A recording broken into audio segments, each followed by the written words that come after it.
Armenia اور آذربائیجان کے درمیان نگورنو کاراباخ کے متنازع خطے میں جھڑپیں شروع ہو گئی ہیں، جس میں کم از کم 23 افراد ہلاک ہو گئے ہیں، جبکہ آرمینیا نے مارشل لاء نافذ کرتے ہوئے اپنی افواج کو متحرک کر دیا ہے۔ آرمینیا نے آذربائیجان پر فضائی اور توپ خانوں سے حملوں کا الزام لگاتے ہوئے آذربائیجان کے ہیلی کاپٹر گرانے اور ٹینک تباہ کرنے کی اطلاعات دی ہیں، جبکہ آذربائیجان نے کہا ہے کہ اس نے گولہ باری کے جواب میں کارروائی شروع کی تھی۔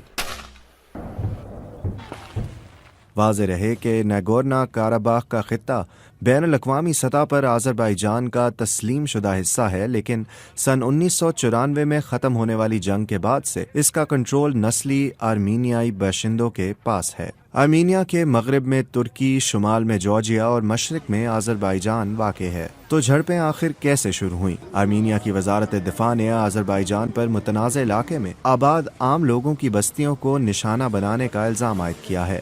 حکام کے مطابق ایک خاتون اور ایک بچہ ہلاک ہو گئے ہیں۔ نگورنو کاراباخ میں علیحدگی پسند حکام نے بتایا کہ ان کے 16 فوجی ہلاک جبکہ 100 زخمی ہوئے ہیں۔ آذربائیجان کے استغاثہ کے مطابق آذربائیجان کے ایک گاؤں پر آرمینیا کی گولہ باری سے ایک ہی خاندان کے 5 افراد ہلاک ہو گئے ہیں۔ آذربائیجان کی وزارت دفاع نے ایک ہیلی کاپٹر کے گرنے کی تصدیق کرتے ہوئے کہا کہ اس واقعے میں عملہ محفوظ رہا ہے، تاہم آرمینیا کے رپورٹ کردہ دوسرے نقصانات کی تردید کرتے ہیں۔ آذربائیجان کی وزارت دفاع نے آرمینیا کے 12 فضائی دفاعی نظام تباہ ہونے کی بھی اطلاعات دی ہیں۔ آذربائیجان کے صدر الہم ایلیف نے کہا ہے کہ انہوں نے آرمینیائی فوج کے حملوں کے جواب میں بڑے پیمانے پر کارروائی کا حکم دیا ہے۔ ٹیلی ویژن پر نشر کیے گئے ان کے بیان میں کہا گیا ہے کہ جوابی کارروائی کے نتیجے میں آذربائیجان کے متعدد رہائشی علاقوں کو جنہیں قبضے میں لیا گیا تھا آزاد کرا لیا گیا ہے۔ دوسری جانب آرمینیا کی وزارت دفاع نے اس بات سے انکار کیا ہے کہ کوئی گاؤں ان کے قبضے سے چلا گیا ہے۔